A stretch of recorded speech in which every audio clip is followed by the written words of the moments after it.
You know, skepticism to me has two functions that have already been mentioned.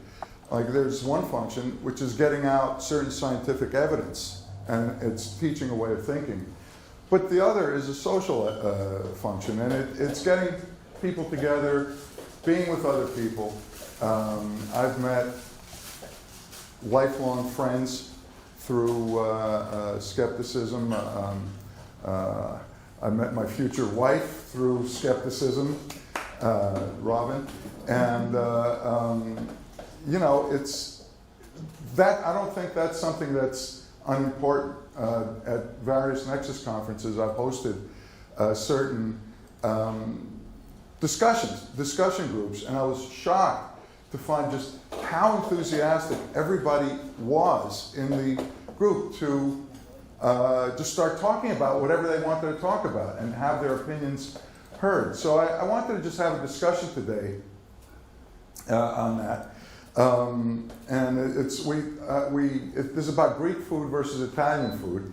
We have, in the back, we have some Greek hors d'oeuvres. We have taramosalata, which is a Greek carp roe dip. We've got tzatziki, which is yogurt and garlic and cucumbers. And we have scordaglia, which is potato puree with garlic. We also have prosciutto wrapped around mozzarella.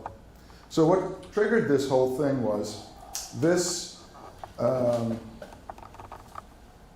video, which has been making the rounds in every Greek website that I've seen. So here we are, a bit of France in Crete. Thank you very much. You think about Greek food first before you think about Greek champagne. I'm more excited about the ingredients here. Greece never gets the look in that France has, or the Italians. Honestly, I think Greek cuisine is better than Italian cuisine. You know that, right? No, you're not serious. You can't. I mean, say something. Say something. The thing is, in Crete, for example, yeah, this is one place in the world where people live up to 90, 100 years old here, and that's because of the food and the climate. The Italian diet is one of the most famous diets in the world for people living many, many years. They live longer here in Greece. Sima, you cannot compare it to Italian. Oh. So I was talking to Massimo Pigliucci about this, and for some reason he had a different opinion. Essentially, I said, Massimo, Gordon Ramsay knows more than either of us do about food. He says Greek food is better than Italian food. Therefore, Greek food must be better than Italian food. And it's a simple sort of a syllogism. So I just wanted to throw that up to the group and see what you think about this and whether my reasoning is correct or not. Appeal to experts policy. Let's hear it. No, that's it. You said you go by Gordon Ramsay, his authority. You said like an appeal to experts policy. An expert says this, so therefore it's true. Right, right. But wait a minute. How's that different? How's that different from Jonathan's presentation, where the experts are saying that you need to get vaccinated? Where's the evidence? Where's the quantifiable evidence? Where's the statistics? How do you... Statistics on whether Greek food is better than Italian food. Eat it. Where are the statistics? Well, you are the statistics. That's what I'm saying. Eat it. I want you guys to have some of the food. You're part of the statistic. And, you know, so I'm just... You can define what the word better means in the context. Well, yeah, they were saying, they did. Actually, he was saying that Greek food, one of the guys was saying that the Greeks live a lot longer on the islands because they eat great food. And the other guy says, well, so do they in Italy. So longevity is one guy. Yeah, so the pink thing is taramosalata. That's the carp roe. This is tzatziki, which is yogurt with garlic and cucumber. This is dill. And this is scrodaglia, which is just a potato puree. I think that's the scrodaglia. So, my observation, Spiro, is that if your contention is that better means it is better for you and helps you live a longer life, I question your intent of applying it with good tasting. You do? Yes. You're kidding. So you think I might be biased in some way? You might be talking out of both sides of your mouth. I'm completely shocked by that. After all, I'm a skeptic, and as Jonathan has pointed out, we're free of bias. And I don't know where you would get that. I don't know where you would get that idea. I think you're trying to influence us emotionally and gastronomically rather than intellectually. I think that's very Not true. doing a bad job. Well, actually, I think that you know, we're talking about one thing about how skepticism doesn't have a lot of reach. But if you go to a church or a synagogue, it's all about socializing. It's all about eating the food, the culture, the whole thing. There's a lot of other things that are brought in, and I think that's part of the appeal of religion. Yeah. The Greek fairs with the food and the games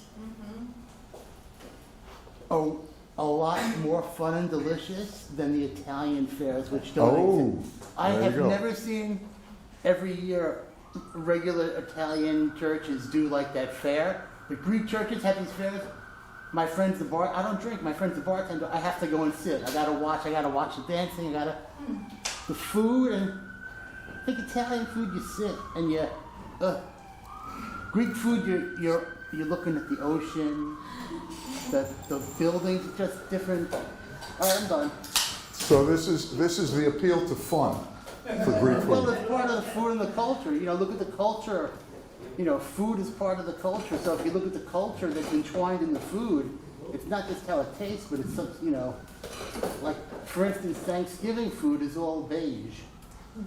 Well, actually, you know what was really interesting? I just got a book on Greek cooking, and in it they were talking about the difference between the food on each of the islands of Greece, and it seems that each of the islands has its own distinctive